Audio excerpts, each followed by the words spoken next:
ಕನ್ನಡ ನಾಡು, ಇದು ಕನ್ನಡಿಗರ ನಾಡಿಮಿಡಿತ. ಸರ್ಕಾರಕ್ಕೆ ಧಿಕ್ಕಾರ ಧಿಕ್ಕಾರ ಧಿಕ್ಕಾರ ಧಿಕ್ಕಾರ. ₹100 ಪೆಟ್ರೋಲ್ ಡೀಸೆಲ್ ದರ ಏರಿಕೆಯನ್ನು ವಾಪಸ್ ತಗೊಳ್ಳಿ ವಾಪಸ್ ತಗೊಳ್ಳಿ. ವಾಪಸ್ ತಗೊಳ್ಳಿ ವಾಪಸ್ ಜನ ತಗೊಳ್ಳಿ. ವಿರೋಧಿ, ಕಾರ್ಮಿಕ ವಿರೋಧಿ, ಬಡ ವಿರೋಧಿ ಸರ್ಕಾರಕ್ಕೆ ಧಿಕ್ಕಾರ ಧಿಕ್ಕಾರ. ಧಿಕ್ಕಾರ ಧಿಕ್ಕಾರ. ಬೆಲೆ ಏರಿಕೆಗೆ ಧಿಕ್ಕಾರ ಧಿಕ್ಕಾರ. ಧಿಕ್ಕಾರ. ಪೆಟ್ರೋಲ್ ಡೀಸೆಲ್ ದರ ಏರಿಕೆ ವಾಪಸ್ ತಗೊಳ್ಳಿ ವಾಪಸ್ ತಗೊಳ್ಳಿ. ವಾಪಸ್ ತಗೊಳ್ಳಿ ವಾಪಸ್ ಜನ ತಗೊಳ್ಳಿ. ವಿರೋಧಿ ಕೇಂದ್ರ ಸರ್ಕಾರಕ್ಕೆ ಧಿಕ್ಕಾರ ಧಿಕ್ಕಾರ. ಧಿಕ್ಕಾರ. ಅಲ್ಲಿ ಒಂದು ಸರ್ಕಾರ ತೋರಿಸ್ಬೇಕಾಗಿದೆ. ನೀವು ಎಷ್ಟೇ ರೇಟ್ ಜಾಸ್ತಿ ಮಾಡಲಿ ನಾವು ಸುಮ್ಮನೆ ಕೂಡೋರಲ್ಲ. ನಮ್ಮ ವಿರುದ್ಧ ನಮ್ಗೇನು ಸಿಟ್ಟಿದೆ, ಆಕ್ರೋಶ ಇದೆ, ನಾವು ಹೊರಗೆ ಹಾಕ್ತೀವಿ.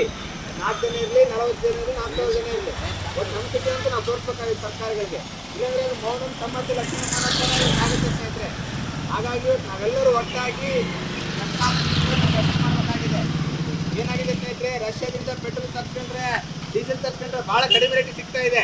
ಮೊನ್ನೆ ಇತ್ತೀಚೆಗೆ 3 ತಿಂಗಳ ಹಿಂದೆ ಅಮೆರಿಕ ಭಾರತ ಒಪ್ಪಂದ ಮಾಡ್ಕೊಂಡು ನೀವು ಅಮೆರಿಕ ಹೇಳತಕ್ಕಂಥದ್ದು ಭಾರತಕ್ಕೆ ರಷ್ಯಾದಿಂದ ತರ್ಸ್ಕೊಬಾರ್ದು ಪೆಟ್ರೋಲ್ ಡೀಸೆಲ್ ನಮ್ಮ ತಕ್ಕೆ ತಗೊಳ್ಬೇಕಂತ ಕೇಳ್ತಿದ್ದಾರೆ. ಈಗ ಅವರೆಲ್ಲ ರೇಟ್ ಜಾಸ್ತಿ ಮಾಡ್ಯಾರ. ಏನಪ್ಪ ಅಂತಂದ್ರೆ ನಿನಗೆ 60-70 ರೂಪಾಯಿ 80 ರೂಪಾಯಿ ಟ್ಯಾಕ್ಸ್ ಇದೆ ರಾಜ್ಯ ಸರ್ಕಾರದ, ಕೇಂದ್ರ ಸರ್ಕಾರ.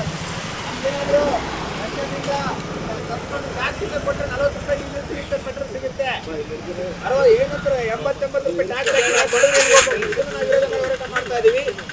ಹಾಗಾಗಿ ನಮ್ಮ ಧಿಕ್ಕಾರ ತಗೊಂಡಂತೆ ನಮ್ಮ ಒಪ್ಪಿಗೆಲ್ಲ ತೋರ್ಸೋಣಂತೆ ನಮ್ಮ ಸರ್ಕಾರಗಳಿಗೆ. ಬೇಕೇ ಬೇಕು. ಪೆಟ್ರೋಲ್ ಡೀಸೆಲ್ ದರ ಏರಿಕೆ ಒಪ್ಪೋದಿಲ್ಲ ಒಪ್ಪೋದಿಲ್ಲ.